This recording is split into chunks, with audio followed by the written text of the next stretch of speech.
Alrighty, folks, welcome along to another episode of the Made to Pray podcast. You're joining us on episode 101. And delighted to be joined by, as you can see, Kirk from NI Bond Services. And Kirk's been proud sponsor of the podcast for the last lot of episodes. And absolutely delighted to have you on, Kirk. Welcome to Made to Pray. Oh, thanks very much, Glenn. Thanks for the invite to come on. Delighted to be here. Brilliant, good stuff. So we wanted to bring you on, obviously, because you've been kind enough to provide some sponsorship for us. Obviously, me and you've got to know each other a good bit over the last wee while in terms of flutes and bass drums and stuff, so traumatic experiences with bass drums, so Yeah.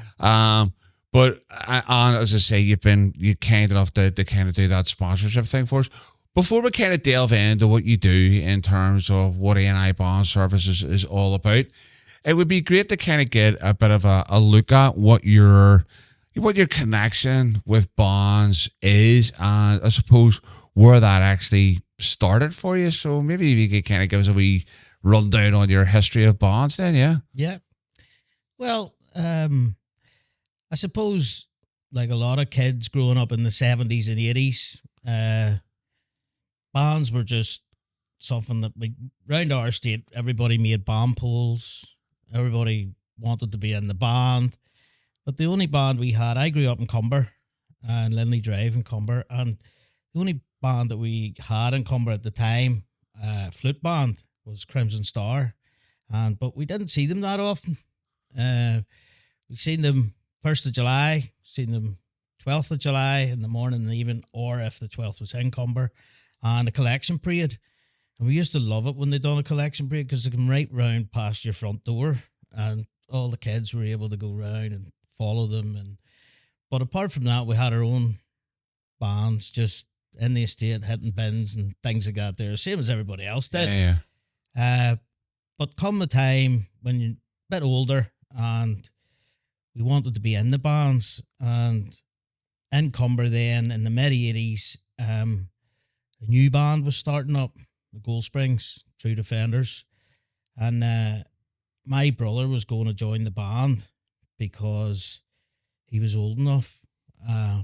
But my mother had said to me, "Look, don't even get started on that. There, you're not doing it." What was that all about, do you think? Basically, because a lot of us were in the BB. And the BB was on a Thursday night, and they were going to practice on a Thursday night. But it didn't get as far as me saying, "Can I be in the band?" It was nipped in the bud right away. But my brother was a lot older than me. He was allowed to be in it. He was allowed to leave the BB, and I wouldn't. Was it just a BB, or was there any kind of aversion to bonds in any shape or form? No. My mum and dad loved him. Dad was in the lodge, things like that there. No, there was nothing like that, because I then joined the Crimson Star because they practiced on the Monday night. Right, okay. But it was the best decision I made. Absolute best decision I made. Made friends for life. And as it's turned out, I still prayed with them every now and again now. Right. So I do, but that sort of came round in a whole circle to get back to that. Okay. So what age are we talking here? Like 12, 13, we went into the band. But absolutely loved it.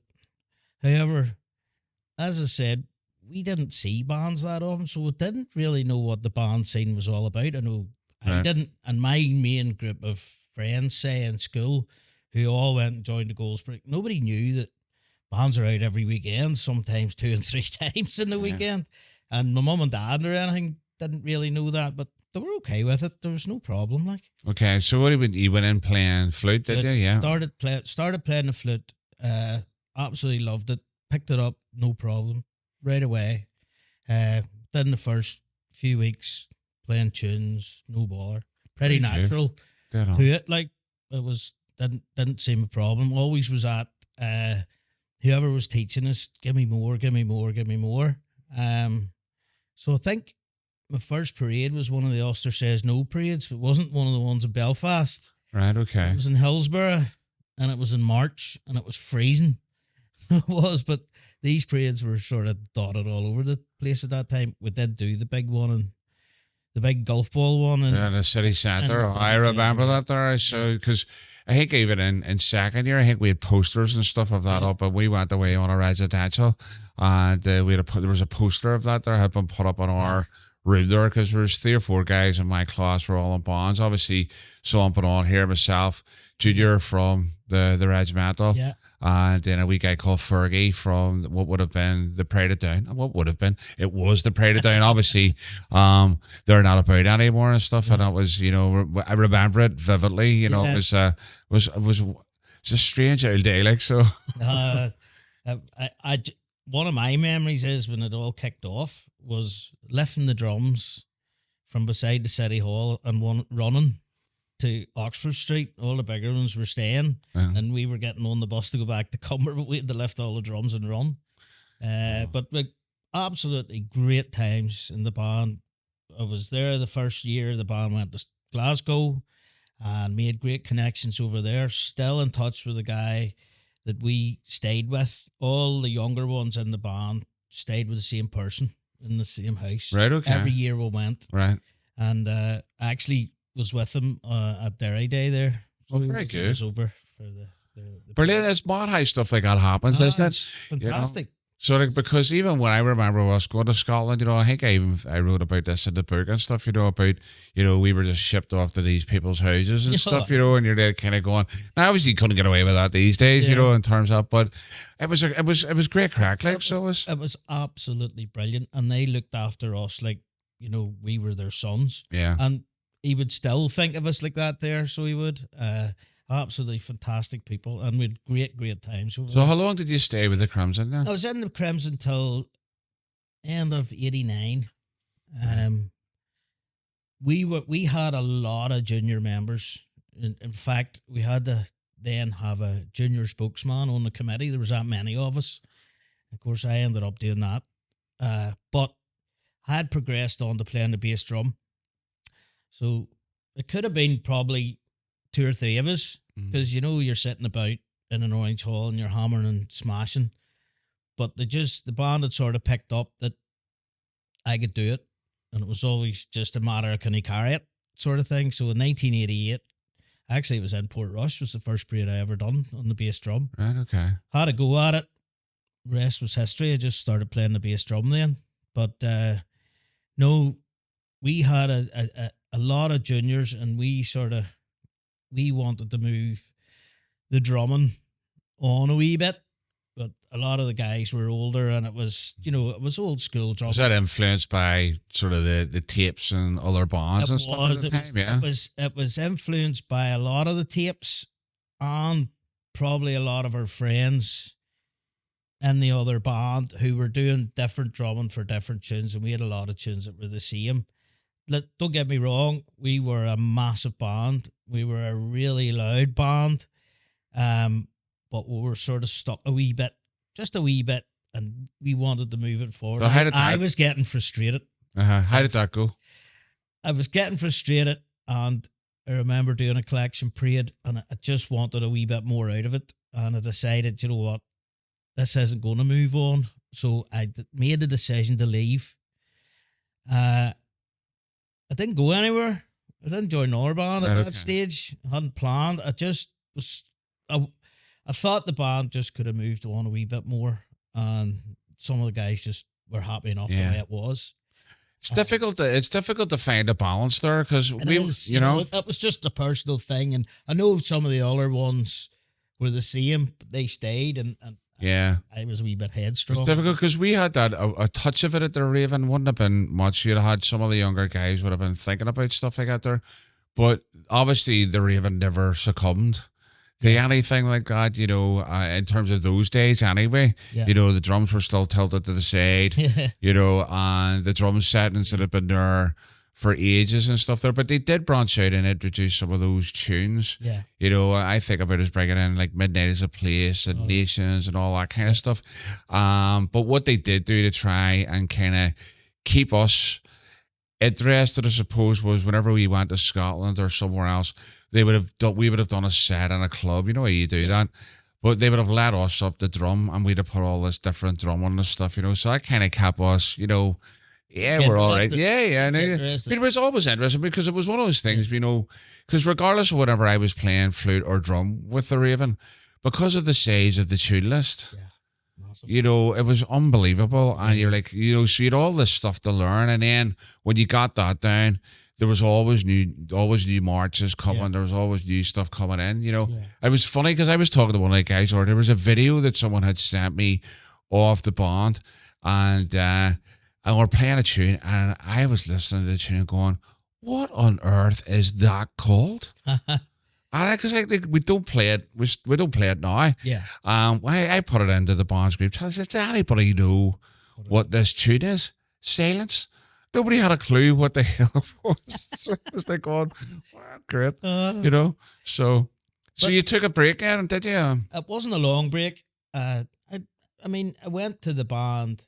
I left in good terms. Didn't fall out with anybody. In fact, some of the guys in that band are some of my best friends still now. What happened then was that one of my best friends, he ended up a counsellor in Cumber, Stephen Cooper. He played the bass drum for the Gold Springs, but he left Gold Springs and went to Portavogie. All right, okay.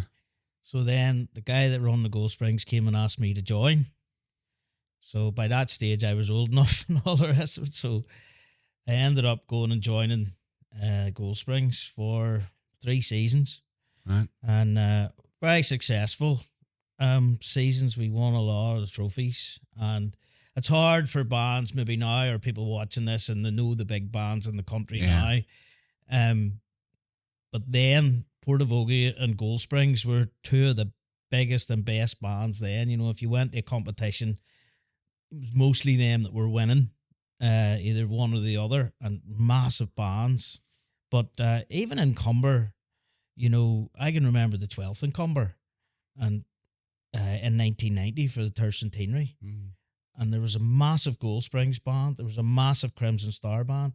And they had a band called the Has-Beens, who was a mixture of people that had been in both. Right, and it was huge as well. Right, okay. It took one of the lodges as well. It kind of surprised me because Cumber's not the biggest place to wear, is it? But now, the bands are getting, smaller and that there. But then it was unbelievable, the size of bands. I mean, you're talking nearly 40 fluters in each band. That's Nuts. so I know. Compared to what? That's Craig Duke numbers these days, isn't it? Honestly, it beggars belief the way it has changed. I know, because we were talking with some people recently. It almost seems like the standard band size now is probably somewhere around 4 to maybe 6 drummers max, maybe 12 to maybe 16 Absolutely. flutes is probably as big as you get. That's why now there is a section for Small Blood and Thunder for 16 flutes and under. Because, I mean, that was never heard of before or back then. But it helps now, that there's something for those bands. Exactly. I know there's a photograph that I have of the band, and it was whenever the band had moved away from maroon for the first time we went to more like a reddish kind of colour on the uniform. And there's a picture of us on the 12th coming down to Newton Arts Road and 28 flutes, and you're like kind of going. I can remember it. You know what I mean? I never minded passing any band except Pride of the Raven because they had that bass drum and all you started doing was walking to that bass drum. Yeah. And they could have played anything and they knew rightly what they were doing to put you off.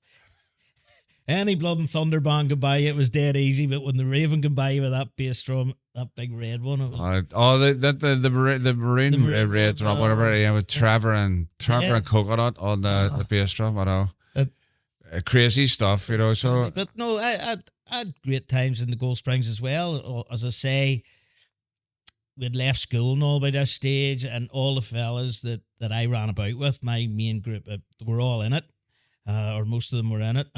We went to Scotland with the band, but they didn't do the Scottish 12th. They did the Apprentice Boys. Right. But it was the same route in Glasgow. And me and my 2 friends, we played the bass drum together. And we took 2 bass drums, always remember it, 2 bass drums the whole way around, played 4 tunes on and 2 off. And you would never see a bass drummer playing 4 tunes now. Most guys play 1 each.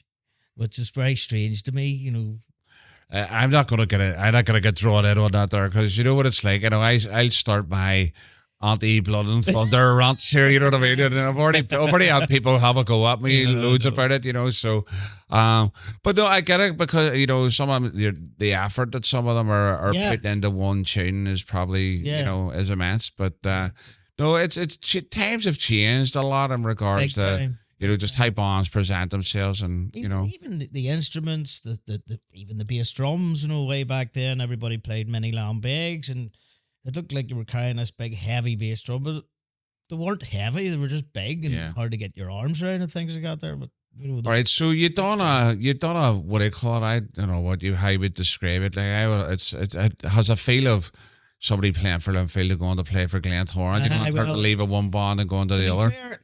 To be fair, it was a lot of people thought that I'd left the Crimson and just joined the Gold Springs. I actually didn't. And when I was joining the Gold Springs, I know it's a long, long time ago, all it was in my head was, what's my mates in the Crimson going to think of this here? Yeah. And but they were very, very good. I know that feeling well. You know, you've done it.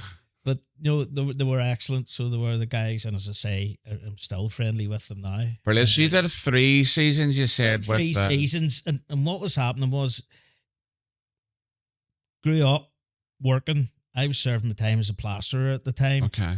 And my hands started to get really, really sore. And my thumbs and all were swelling up and things like this here. I played the bass drum on the Black in 1992. I think it was Donegal. But my other 2 mates that played the bass drum, they played football. Right. So come last Saturday in August, they were playing football. So I had to play the bass drum myself all day long.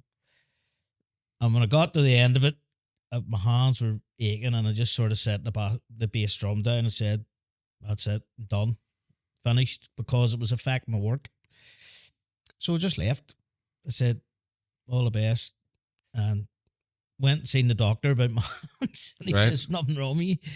He says, it's just your body's way of protecting yourself and things like that there. So you're a bit of a gurn then, were you? A wee bit. I was just worried that it was affecting my work. And after that there... so what did you do after that then? For a while I wasn't doing anything. Right. I was going with my wife, Janine, and she was in the famous colour party out of Portavogie back then. You know, they sort of... A lot of people had colour parties, but they done it a bit different. And the triangles and all that you're seeing now, they were doing it way back then, and they did win a lot of trophies. So I was going with Janine, and what happened then was, again, similar to what happened when my mate Cooper left to join Kenny Elms, who was in Portavogie. I was going on their bus just to go into parades with them. I wasn't in the band for months. And Kenny then left to join South Belfast, Young Conquerors. So William Bailey then asked me to join Portavogie, and I was going to the parades with him anyway. He says, I dead on. So I was in Portavogie then the rest of the 90s, right through the 90s. Okay. Up until sort of 99. We were renovating the house. We had a son coming along. Janine had long since left the band. So then, when I left then, I definitely wasn't doing anything. Right, okay. Now, I kept in touch with the band scene, going to parades, kept in touch with a lot of people that I'd made great friends with, which is what the band scene's really like. It's like a big family, like, you know. But I wasn't in the band, and I was out of it for quite a while until my son grew up a bit, and he decided he wanted to play a flute, and he was still in primary school. And he decided he was going to play a flute. So he actually learned it pretty quickly. And he started then praying with the band, but he was so young. I'm not sure, but he was one of the first to be allowed in Portavogie band when he was in primary school. Right, okay. So obviously he was too young to go to parades on his own. So you get Drew back in then. So you had a godfather moment, did you? You just when you thought you were out, they bring you back in. I still went to parades. I done a bit of judging, which I really enjoyed. Some guys asked me to judge, but we didn't go to them all. But then we had to start going to parades, and especially the longer periods. He wanted to go on the bus, but he was too young, so I had to go. So then I decided I might as well be in the band, but not as a bass drummer. I went back to playing the flute again. Right, okay. So I learned the flute again, which had changed massively. I mean, in the 80s, we didn't play high A's in my band. And all of a sudden, I had to play this note that didn't come natural. Oh, probably about 100 times a tune. So the tunes and everything was so much different. But I got it and went until my son was old enough to go on his own. And then I sort of bowed out again. But by this stage, my daughter had come into it.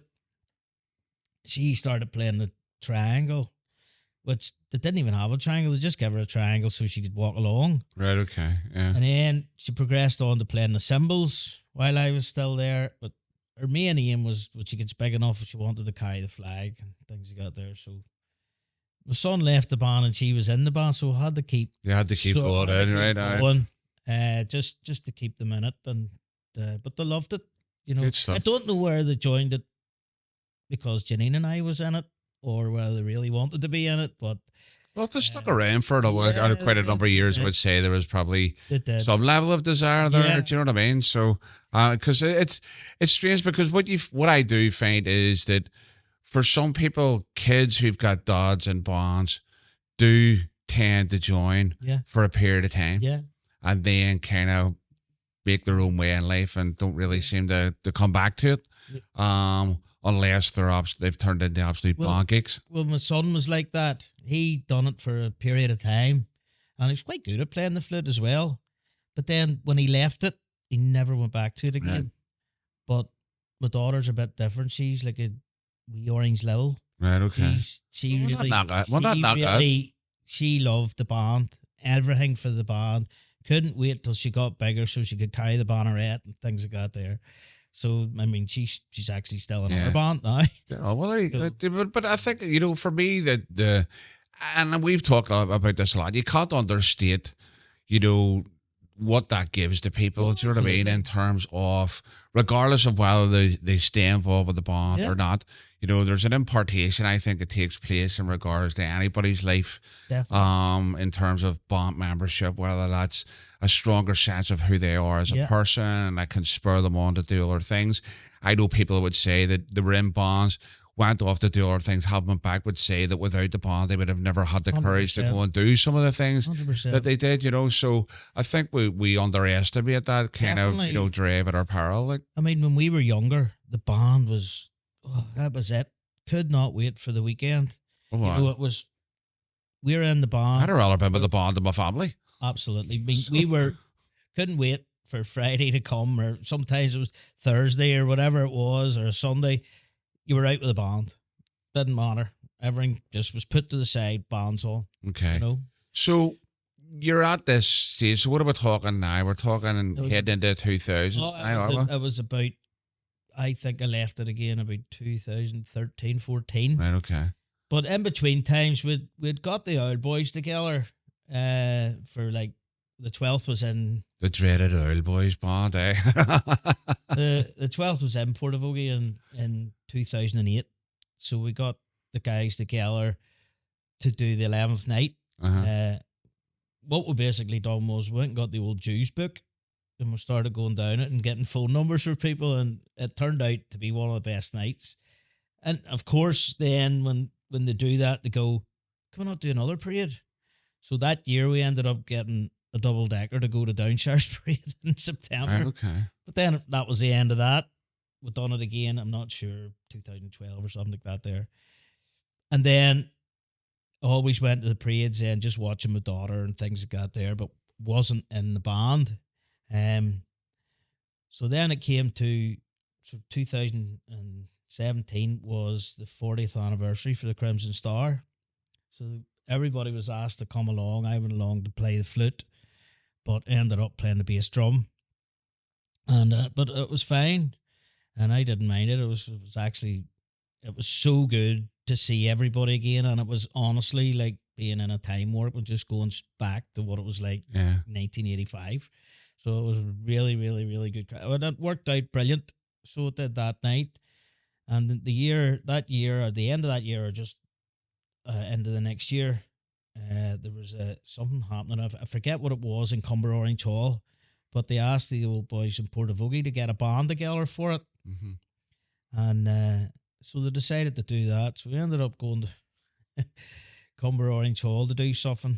And after that, the practices and all were so good. It was just like rolling back the years. It was the old Portavogie sound. It was everything. And the boy says, why don't we just keep this going here? So it's still going. Right, okay. We're into our second uniform. So we are.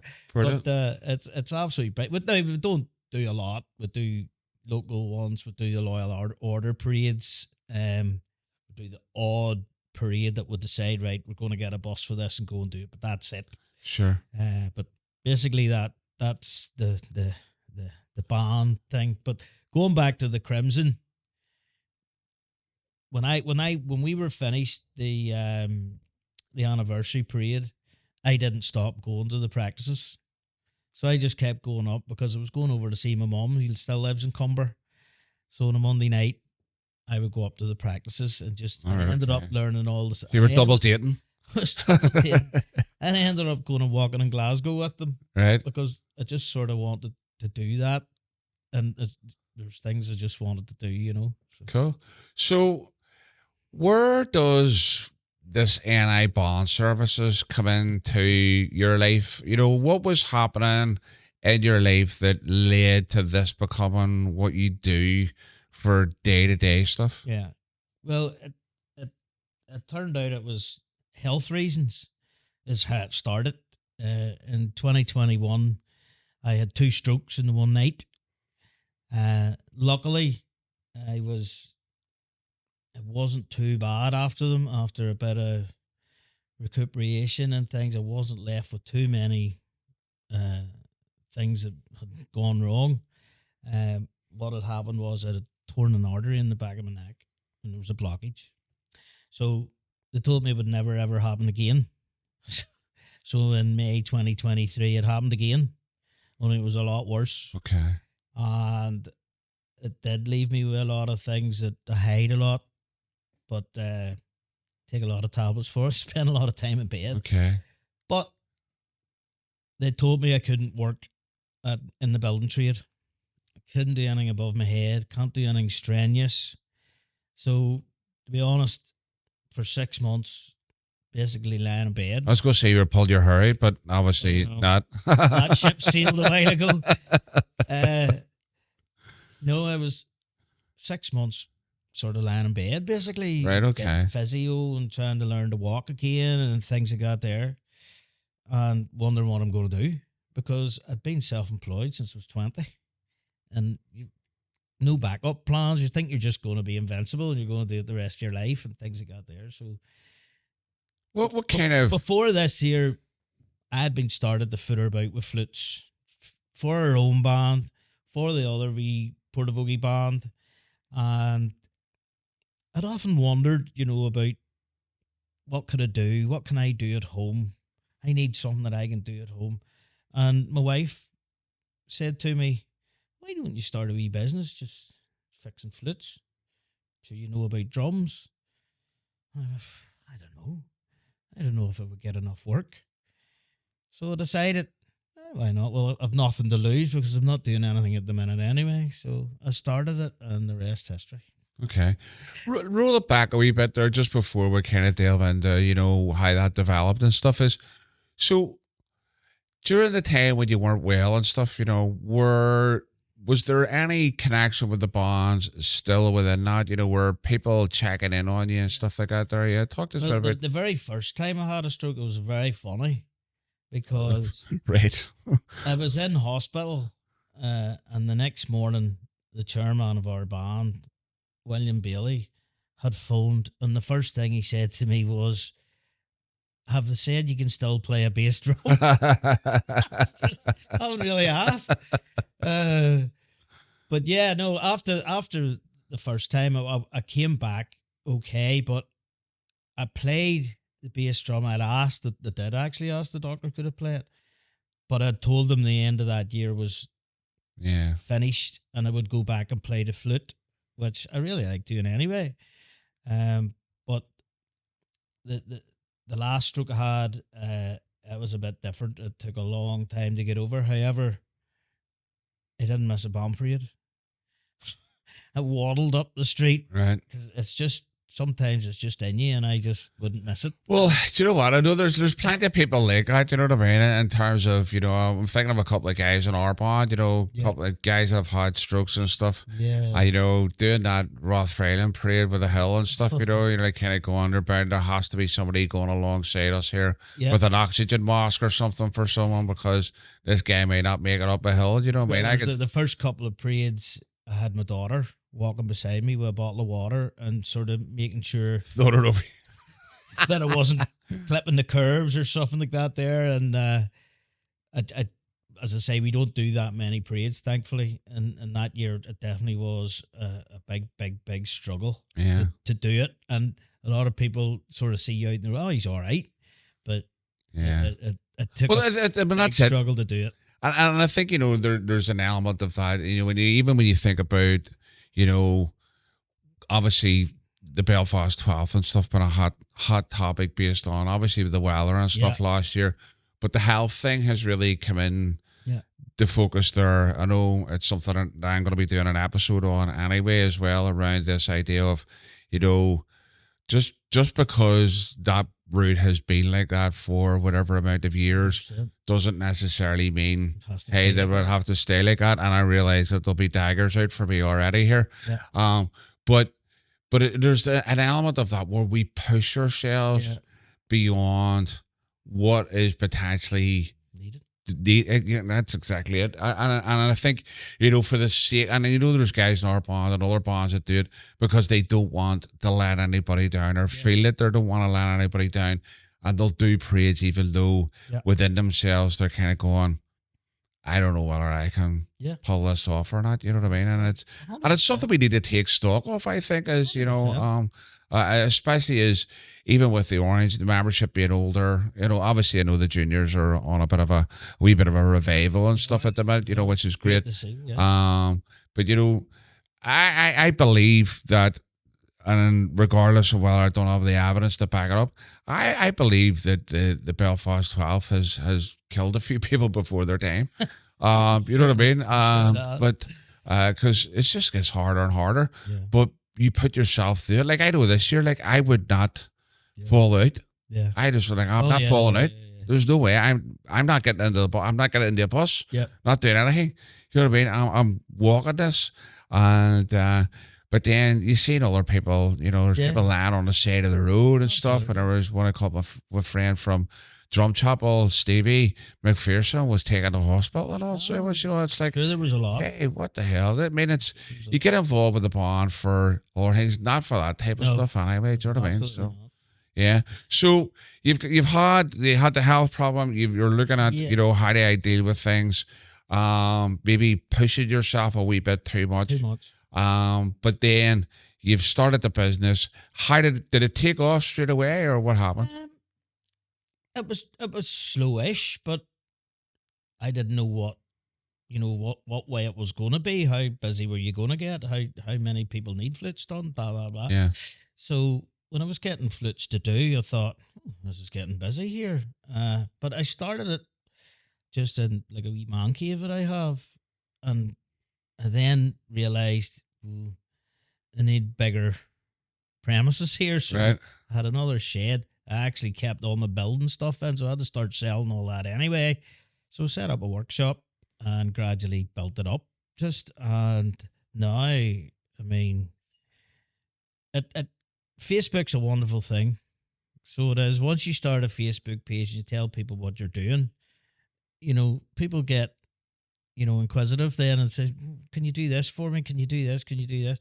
So just say yes, because even when I was at the building trade, like I would never turn a job down. If somebody said, can you do this? I'd just say aye, because there's always a way to do it.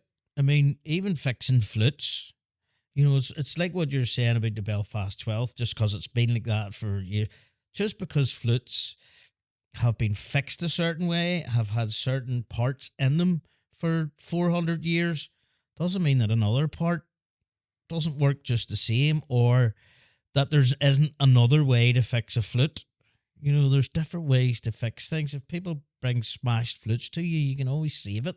Yeah. Might not look like it did before, but if it plays that music, and Happy days. it lasts, Yeah.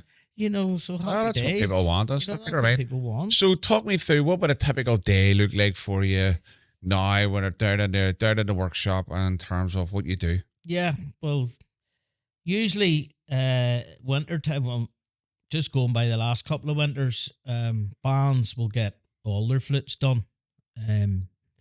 So they would book them in. You know, because I can do it during the day. Now, I don't work all day long or anything like that there, because I get too tired. But I try to get flutes in between band practices so bands don't have downtime, because I can do that during the day. So would book them in, you know, depending on many flutes and all there is. But I would start 9, 9:30 or whatever, and Still be here at 9:30 at night? no, I wouldn't even be allowed to do that there. But no, I really love it. Just if you see some of the flutes and the dirt of them and the I can imagine. I can imagine. I mean, I can't even believe it that some of the flutes have come into me, and I love turning that round and the flutes go out like new, and people are happy with them, and it's a good thing. No, it's a good thing for them. So I set it out. I try to break it up. If I've got like 20 Miller Wicks flutes to do, it can get a little bit monotonous. Aye. So Careful mention of the MW word there, and they get winded you're fixing their flutes, mate. Aye, but they're great fellas. They're dead on. They really are dead on lads. But I mean, it can get a bit monotonous, and so I would try. It's like anything, but you know, I would try to maybe have like a couple of drum skins to change or something, just to break it up. Yeah. You know, So you're doing the heap. You're doing drums. I do drums. One of my favourite things to do is actually refurb and bass drums. Yeah. Oh, just that in there. I don't know. Yeah. No, definitely, because I know you helped us with the refurb of an old Premier. Yeah. I know you did with the Regimental and stuff. You did one for the Gertrude as well. In terms of that, I've done a lot. I seem the 12-inch Premiers seem to. It seems to be in vogue now. You know what I mean? They're brilliant drums. We've done our own drum as well for the Isle Boys in Portavogie. But no, I like to vary it up a wee bit, and it's good because it was hard to get used to, because normally when you were in a job, you had, I start at 8 and I finish at 4:30 or 5 o'clock. Whereas now, I don't have hours, and I don't have. You just have a to-do list. And it doesn't matter how long it takes. I mean, if I have to go somewhere like all morning, it doesn't matter. That was hard to get my head around, because I was regimented and I work here and I should be working, but no. But I think, you know, I think a lot of us, you know, in terms of work-life balance, you know, that having the space and the freedom to go and do what you need to do, and knowing that you've got what it takes to get the stuff done in time for people, you know, I think that's half the battle. To me, it's more of a passion, because I'm helping the bands, and I like the bands. I go to band parades every single weekend. Me and my wife go. I'm sure people see us all the time, but a lot of times I'm going to deliver stuff to people. So to make it handy. Or cover up some business. Yeah, because we're down in Portavogie, it's a bit of a track sometimes for people. So I'll say, well, are you going to this parade? I'll see you at the start of it, give you a flute, and maybe somebody else has a flute or 2 or 3 flutes that they need fixed. Well, I'll meet you at the end of that parade. So that's how I sort of do it. But I love going to the parades. I love just listening to bands. I love listening to the timing of bands, and it's amazing the judging and things like that there. I thought we would start me on the judging. I can't get my head around some of the way they judge things. So if there's anything caused division in band scene, it's high parades. I know some people think that you shouldn't have it. I think you should have it. That's my personal opinion. We see young guys in bands, they live for it. They like it. Older ones would say, Nah, we can't be bothered with that I see it anymore. both ways because I can see it hitting some younger guys differently as well. So if you've practiced your heart out Yeah, and well, someone goes, "Hey, you weren't good enough," sometimes that can hit people on a negative and stuff. You know what I mean? It's as you say. I don't want to get into that because that's a divisive subject, to be honest with you. But there are some things where I'm shaking my head and going, "How on earth did that even? How did that even happen?" So you're also a man who likes to try and find a solution. Absolutely. All right, so you don't let anything beat you. That's one of the things that I've kind of picked up from, having got to know you a wee bit over the last while. Try not to anyway. Yeah. But I mean, you talked to us about some of the things that you've tried to find your own solutions for. Because, I'm going to preempt it because you do things like your own pods and stuff like that. There, Yeah, I do. Try to make things work for you because Try to make things work. parts for old flutes might not be freely available. Yeah.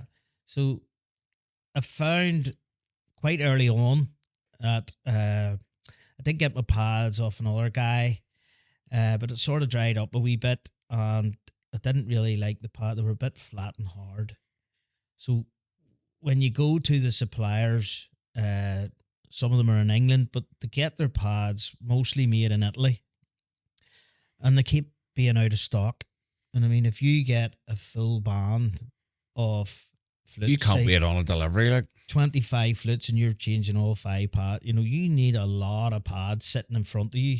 And I sort of decided, you know what, I can do that. Who makes that? How hard can that be to make? You should get that underneath your logo. A&I Bond Services, I could do that. My wife always says that to me. But no, I sort of thought to myself, why can I not make them there? Why can I not get the parts for these here and make them? So I worked out how to do it. I worked out where to get the parts for it. And for any leather pads now, I make them. Okay. So I do. But there's other pads out there as well that people are trying, and I've tried some. They're on trial.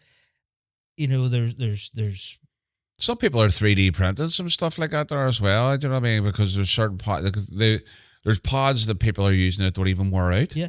I've invested in a 3D printer myself now. Can make the tops, the head buttons for flutes. I got help from a guy in Carrickfergus in the Grands. He helped me out with that. See if there's something that I can't do. There's somebody can do it. Mm-hmm. So I'm not behind the door about asking. Yeah. Ask for help. And if somebody asks me for help, I'll help them. Yeah. But I just worked out different ways of fixing flutes, broken tenons and things like this here. And it might not be the next person's way of doing it.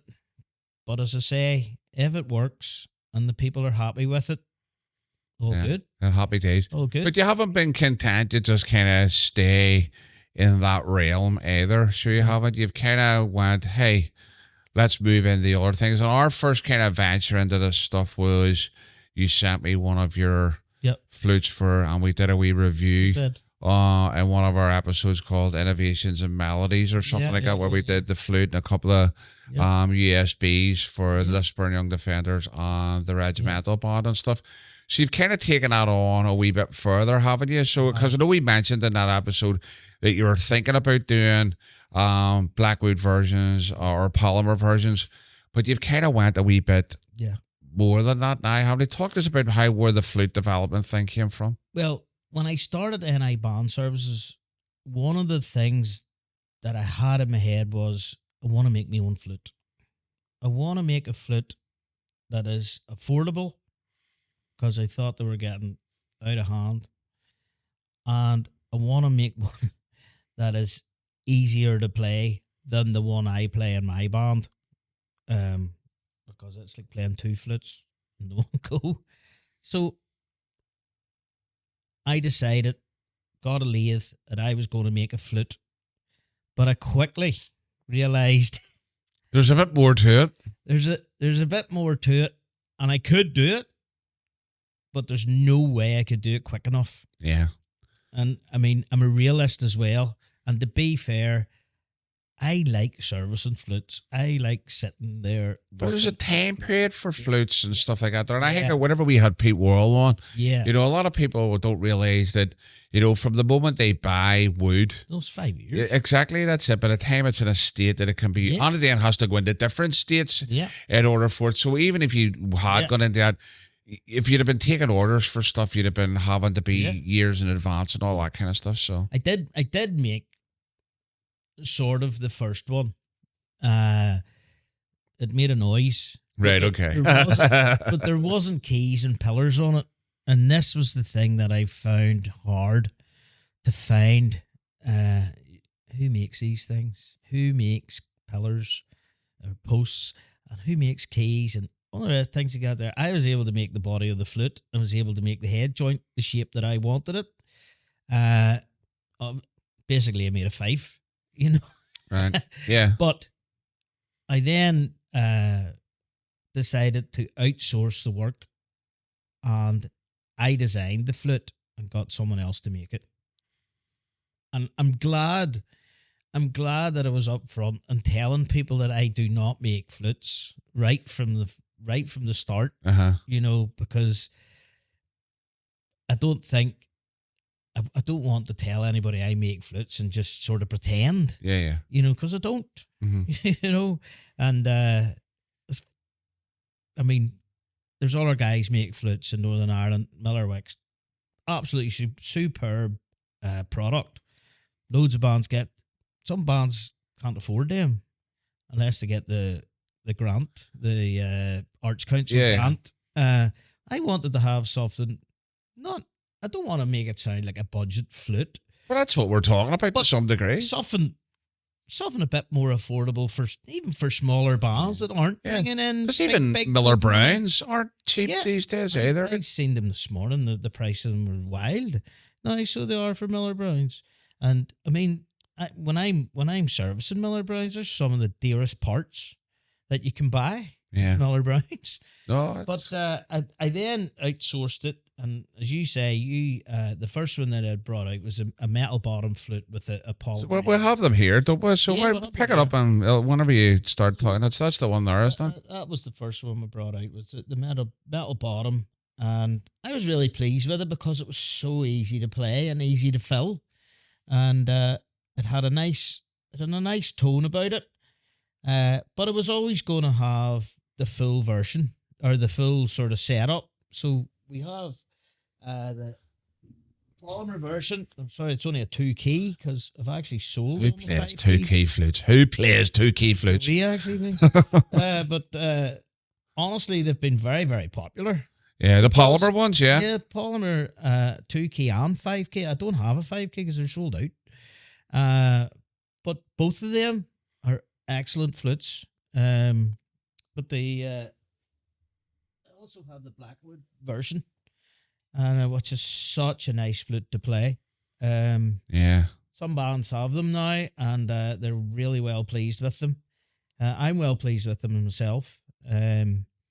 So they're all available to order, obviously. They're made to order. They're handmade. Just because they're not made here doesn't mean that they're not. They're rubbish. Yeah. Do you know what I mean? How do you keep a hold in terms of quality control then? So whenever you receive a batch of flutes in, what is it you do with them whenever you get a hold of them? How Before any flute goes out, I play it. Every single one of them. I make sure it's clean. I clean all the pads because, I mean, I'm not saying they're mass produced because they are actually handmade. I get videos of them being handmade. But it's in a dirty, dusty place. It's a big, massive place. If you can imagine, maybe I'm ordering 200 flutes at a time. Somebody else is ordering 300 flutes. And I mean, I make sure everything's clean. I make sure all the pads are clean. I make sure the flute's playing and it's sealing and before it all goes out. So that's my quality control. If there's a defect or anything, it doesn't go out. It's as simple as that. Dead on. So it is. But I mean, my flute selling isn't the main part of my business, and I don't want it to be. Yeah. It's not something I'll hang my hat on. I like I wouldn't want to be in a position where I can sit back and get other people to do. I like sitting working at flutes and drums. And I mean, if I sell some flutes, brilliant, But I like working with Yeah. my hands. So who all has taken the flutes from you? I mean, there's quite a number of bands, isn't There's 8 bands now have taken them. Yeah. So call them out. I'm sure they're not mine. well, Musselburgh took them. Crossgar, Young Defenders, Tulligan, Sons of Liberty, North Down Defenders, who have had a couple of good wins this year. Yeah. I heard them the other night. They were sounded amazing. So. Yeah, very, very good. Tam the Moor actually have the 2 key, and they're sounding brilliant with them, so they are. We'll have a Huckle as well. A Huckle, Sons of William. We'll have North Down, or sorry, not North Down, North Ballymena, Protestant Boys. And it's great when you sell them these flutes, because I'll always hand deliver them. Right, okay. It doesn't matter where it is, apart from Scotland. But I take them to, and you strike up a friendship, and you end up helping them out any other way you can as well. Yeah. And I think it's just fantastic. It's been a breath of fresh air for me anyway, sure. Because I know after I was ill, my head would have went if I hadn't got something, and this has been amazing for me. Yeah, and it was funny enough. It was a podcast episode with a Huckle. Yeah, that led to them guys getting in touch with you, didn't it? Yeah, it was. Brilliant. It was. They're celebrating a big anniversary at the minute, aren't they? Yeah, for 40 years. So they're going to have a massive parade, and it's great to be involved with them.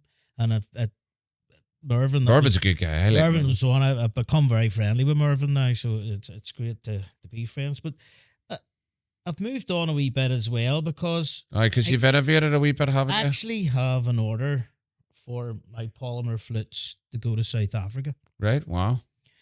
So, and there's one already over there, and they absolutely love it. And it's for the Church Lads and Girls Brigade. Right, very cool. So, a lot of like Boys Brigade bands and stuff, they would be bugle bands, or used to be bugle bands. But over there, they're flute bands. Right, okay. Well, and there's certainly some brilliant videos. But they're having trouble getting flutes. They're having trouble getting flutes repaired. And now that one, I don't know what to call, regiment has put in an order. Or a company or whatever, is it? Company, or I'm not sure how it's developed. But I'm now getting calls from other companies, and they're actually ordering bugles as well.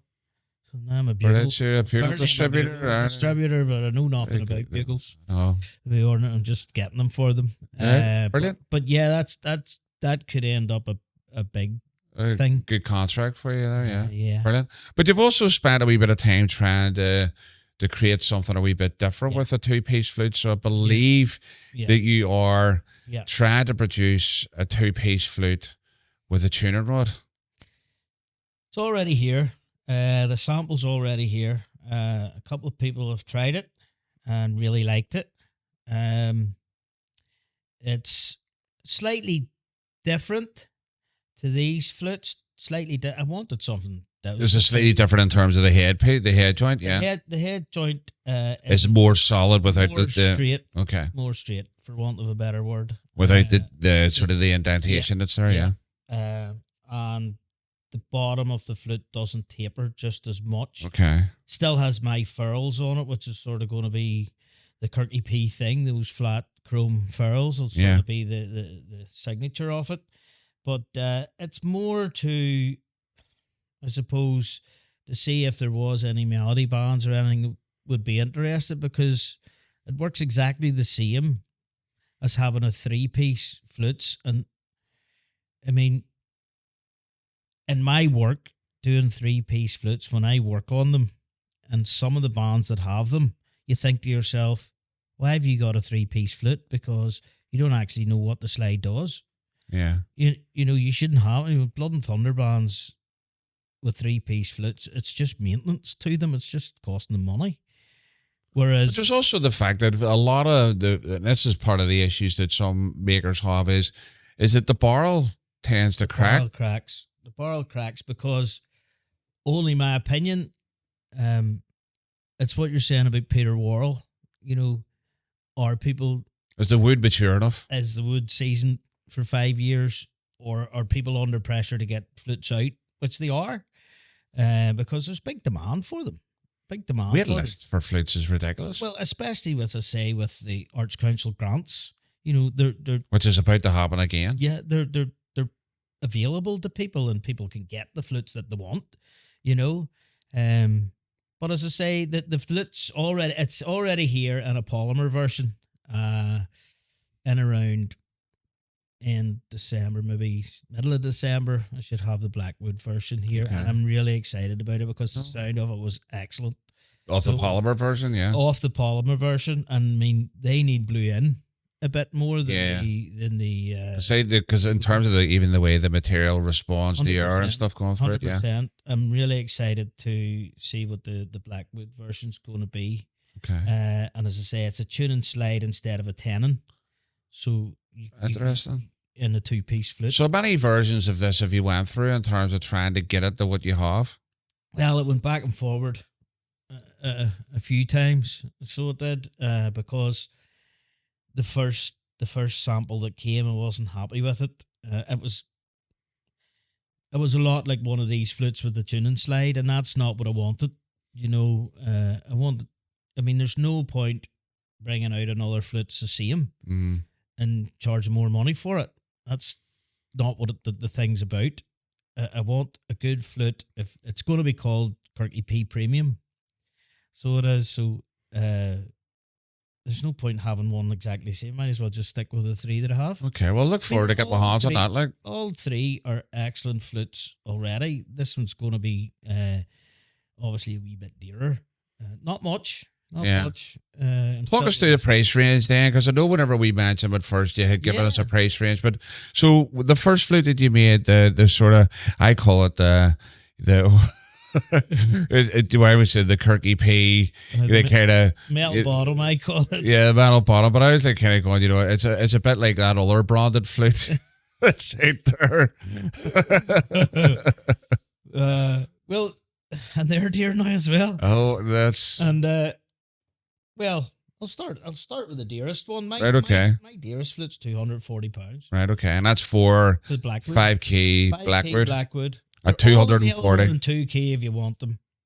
Available no key or 1 key or whatever you want, because there is a band looking at the minute possibly wanting 1 key. Right. But they're 240. That's 240. So 240 for 5 keys or 240 for the Blackwood regardless. 240 for 5 keys. If it's £10 a key, basically. Right, okay. It's £30.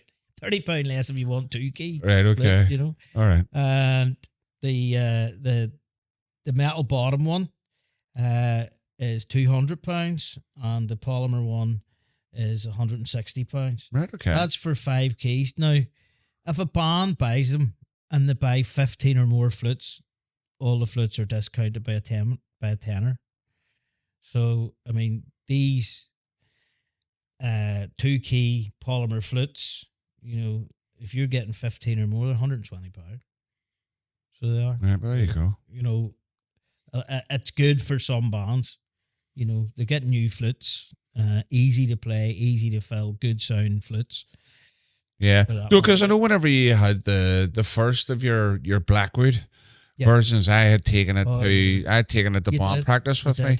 And nobody had a clue that I was playing a different flute until I sat it down and I seen the shape of it. You wouldn't believe how many of my Blackwood flutes are dotted through the band scene, but maybe not the whole band, and a band can't wait on the waiting list, but they need a flute. Yeah. They need 2 flutes, they need 3 flutes, and so they've bought them. So it could be fill-in. They can be tuned in to other flutes. Miller Wicks and all that kind of stuff. No, because obviously we play a set of Miller Wicks and I played away. There was no one had a clue.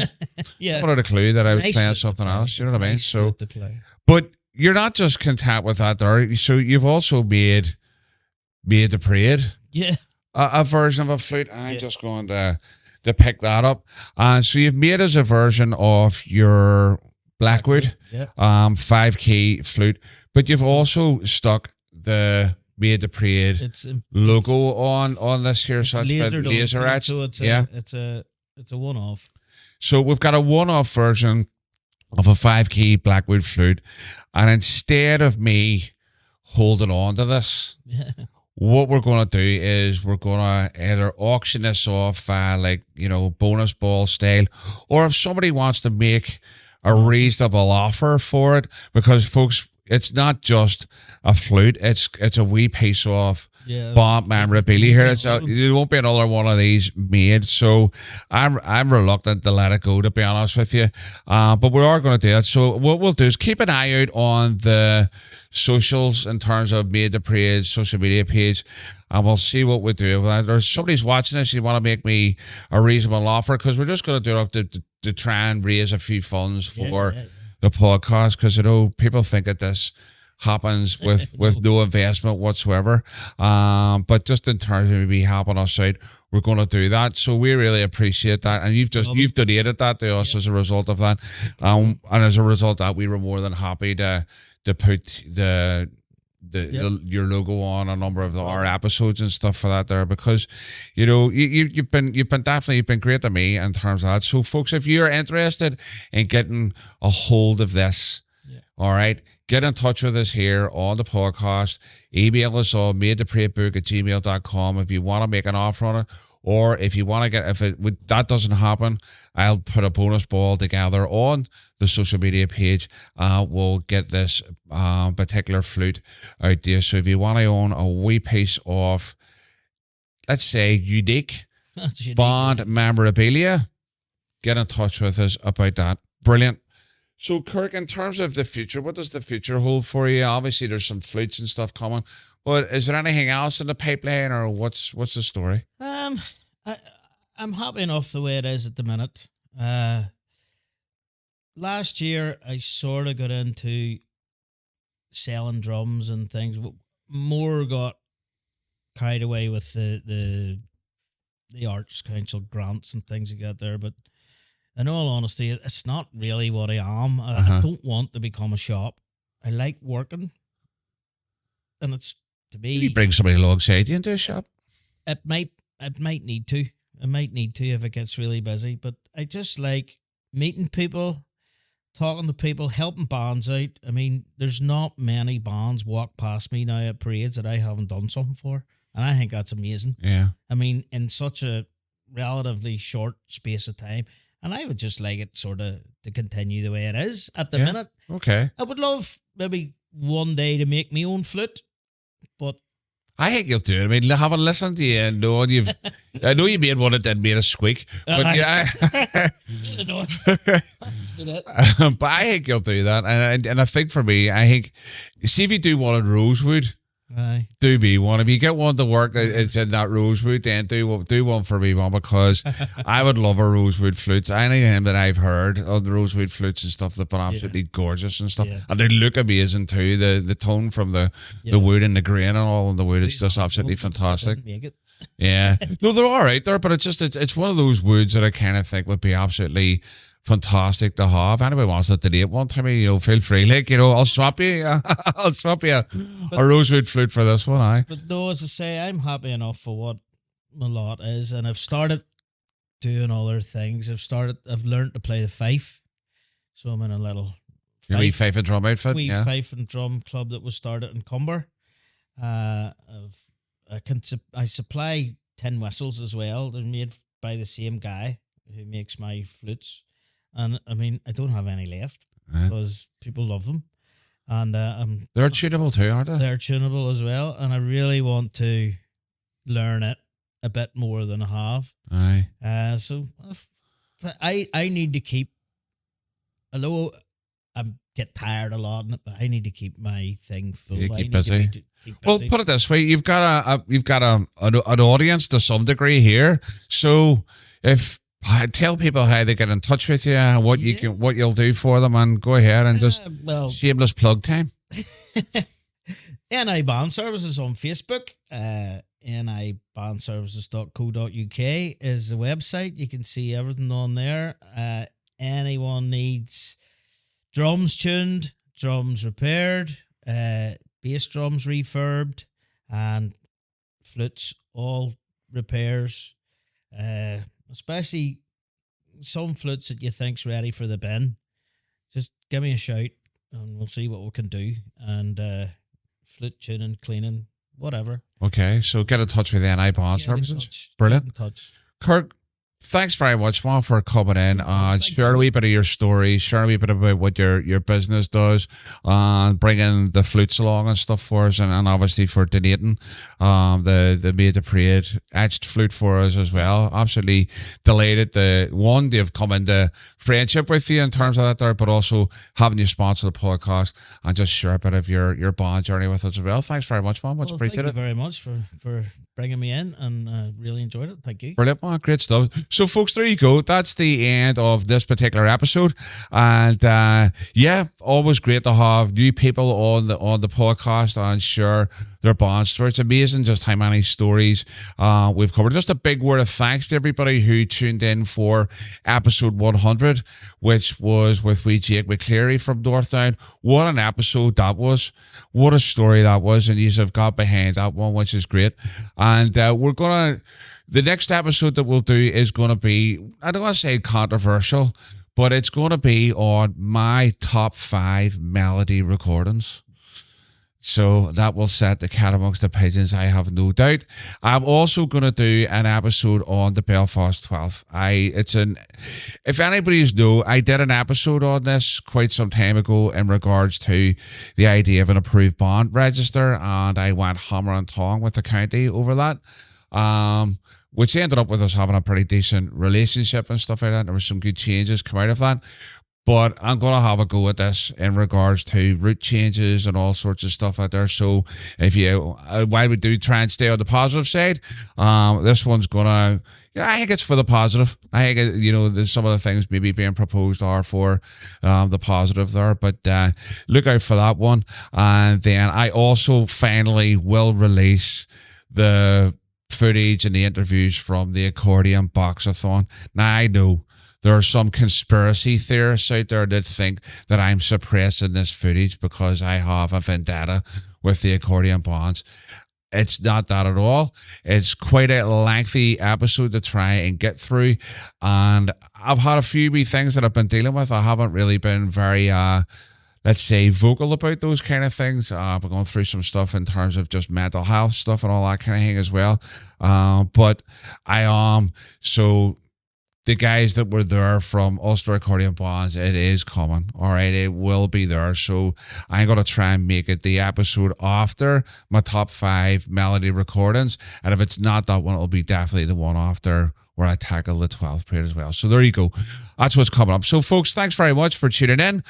Great to have your support. Make sure you like this video. Make sure you comment. But most importantly, make sure you subscribe to the Made the Parade YouTube channel, or follow us on Spotify, or follow us on Apple Podcasts. Remember, following us and subscribing to us is absolutely free. This ain't Netflix, folks. All right. So it's all free, and it's all bond-released content in terms of stories from bond members and some of the positive things that are involved in the bond scene. So if you want to hear more from us, make sure you subscribe to the channel. So leaves me with one final thing to say. Until the next one, look after yourselves and take it easy.